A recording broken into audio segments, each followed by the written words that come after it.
Hello out there in YouTube land. As you can see from the title, this is about the EBNS again and some more waterproofing. So stick around and I'll explain more about what's going on.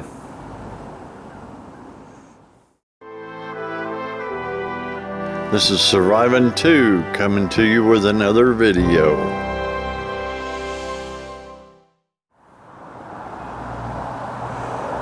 Well, thanks for sticking around. I appreciate it. And like I said, I'm going to be doing some waterproofing on the EBNS. I've done the seam sealing and all that, but I haven't had a chance to really test it. I'll put a link up here to the video on the seam sealing. Y'all go check that out. But right now it's just about getting the Rainfly exterior waterproofed and around the base of the EBNS itself. And I'm going to go ahead and get that waterproofed. And what I'm going to use is this right here. I'll show you a picture of it. And then I need to have a squirt bottle and I need to have a sponge so I can rub everything on there. Now the squirt bottle, I need to add 12 ounces of regular water to this. So I ended up getting like a 28-ounce bottle, which I won't need that much, but I'll have it left over. I'll label it, and that way I'll know what it is inside of it. And then this stuff is 5 ounces. So naturally, 12 and 5, that's 17, and I got plenty of room. So I got to take and put all the water in here and take this and dump it in there and then commence to shaking it all up, and then I can start squirting onto the Rainfly and everything, and I'll get that all set up. And I'll take you along for speeding that video up probably, because that's like watching paint dry. So let's get going on that and get right back to you. Alright, I got the bottle all mixed up and everything.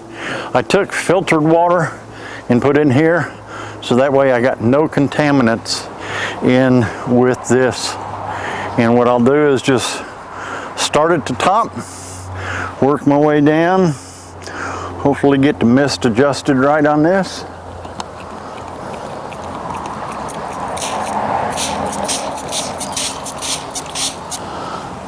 And then it just says wipe it in.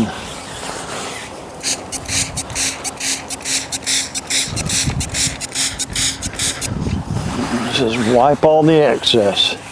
Now the bed net, I just got the ridge pole inside of it and it all staked down. I don't have the ground sheet in there under it, because it's brand new. It should be good. I'll just make sure I get all this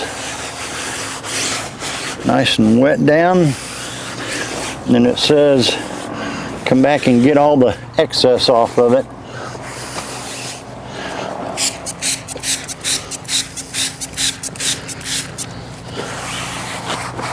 Try and do one big panel at a time. Get it all rubbed in.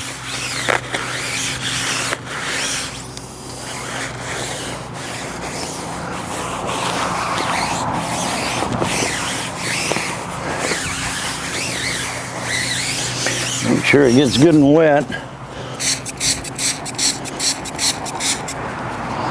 And don't be upwind of the spray. I definitely don't need this in my lungs again, or other foreign contaminants.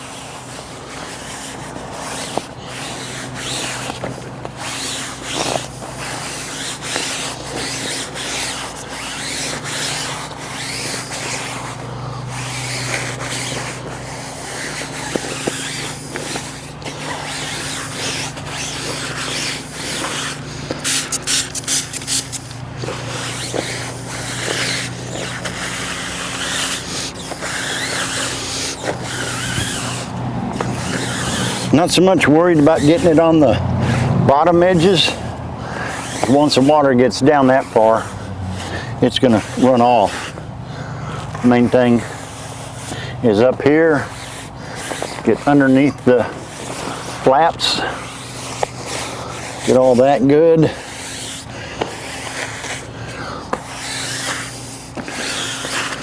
Do this.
There, that's one side done. Now start the second side. Woo, that's fun. All right, I won't make you suffer through it. I'll probably go ahead and stop the video here. You get the general idea. Make sure I get stuff wiped down so there's no big puddles of it and it doesn't dry like that. And then when I get the backside done, I'll go ahead and come back and show you what's going on. Okay, I've got it all waterproofed front and back now. Everything is wiped down on it. There's no white spots, which is a good thing this stuff is white because it makes it real easy to spot where it's pooling at. And that's about how much I used. I got a little under 12 ounces left in it, and that's just doing that one Rainfly. So maybe that'll give you an idea of what you need and how much you need for doing other stuff. But now I've got to do the bed net, which I got laying right here.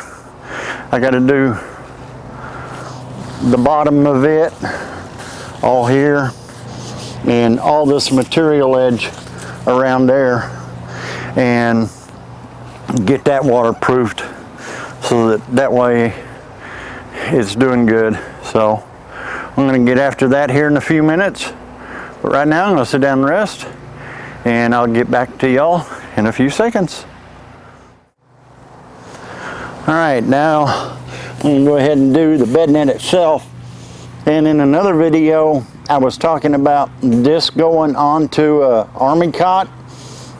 You can see the loop there, and there's another loop there, and the main one for the center, and same thing on the other end of it.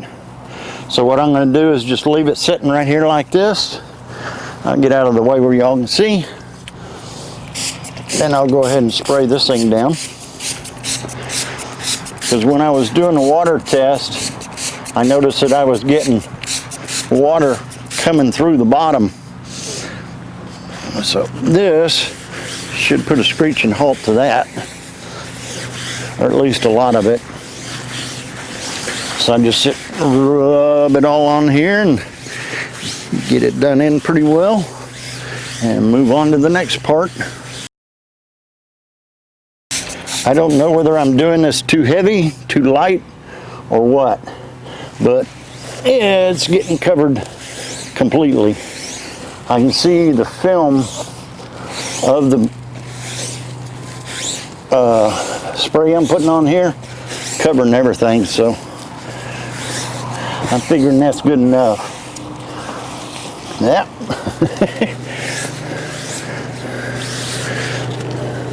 This thing's kind of tough to chase.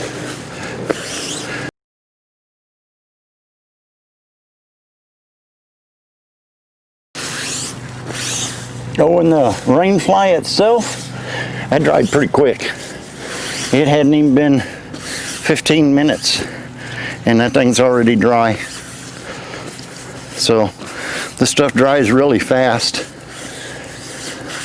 The temperature out here, I think it's maybe in the 60s, something like that. Maybe lower 70s. It's been real nice weather last few days. All right. Make sure I get all the little puddles off of it.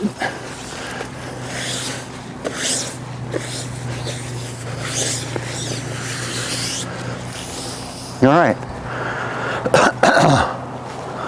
Now let that dry. Whoa. If the wind will cooperate with me. Let that dry, and then I'll flip it over and work on the sides of it. And I'll bring you back when I start doing that. So until then,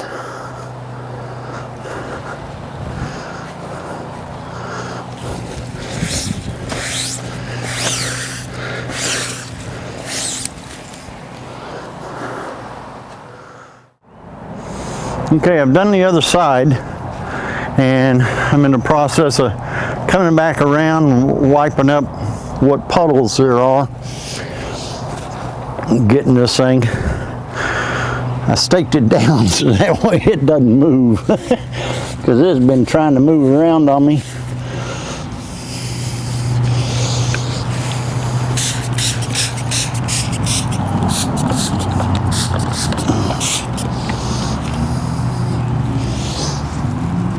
Come on, get off. There we go.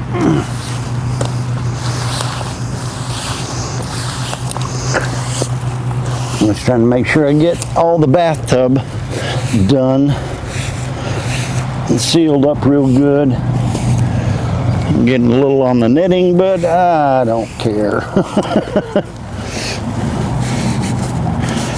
Right in here with a little fiberglass stays are, or whatever they are, that make this thing hold together and stand upright. That's the hardest part, is getting around them.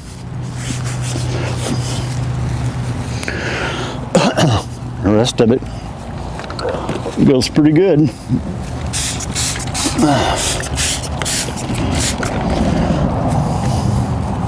Yeah.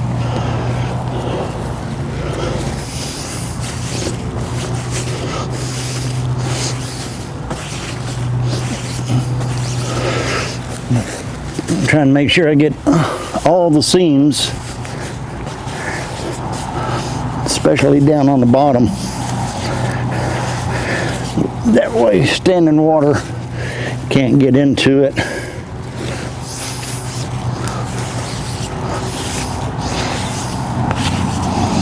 You know, this stuff dries quick. If you're doing this on a warm day, you better be fast.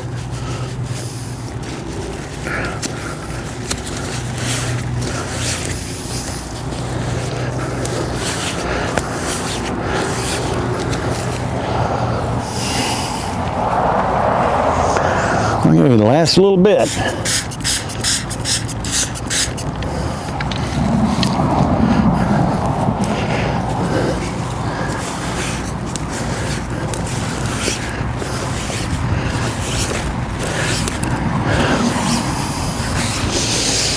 I would imagine getting it on the netting isn't that big a deal. When I go to clean up,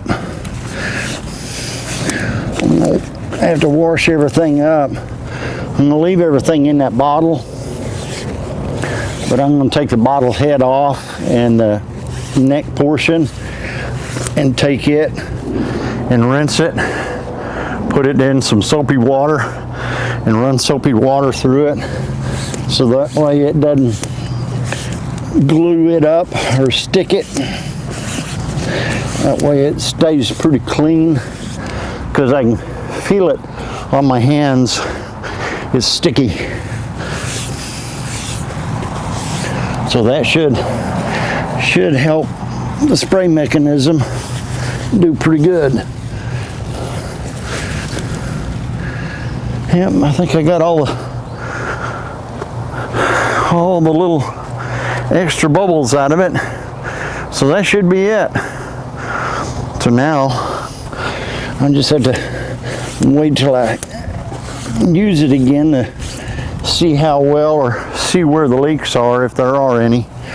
Hopefully it should be pretty easy to take care of the few small leaks there are, which hopefully there aren't any. And how much do I have left here? A little under 10 ounces. So what was that? I started with around 17. So I used a little over 7 ounces. So there's enough to do a little bit more on other stuff if I need it. On the other tents, I hadn't checked my 12 Survivor tent yet to see how it's doing. That's the one I use more than this thing. This one is more of a, I guess you could call it stealth camping, or it's in my bug out bag, so that way if I need to, or I can put it in my get home bag, whichever one I hadn't quite figured out yet. But that way I can camp out overnight if I had to, wherever I'm at, and not draw a whole lot of attention and stay pretty well hidden away, rather than god awful ugly blue tent or yellow tent or whatever color they make them in nowadays. So anyway, that's it for now. I'll have to do an update video at some point in time. I'll let you know how all this worked out. And until the next one, y'all take care out there and be safe. Later. I want to thank you for watching this video, and I hope you enjoyed it. If you want to see more in the future that I put out, just subscribe. Until then, later.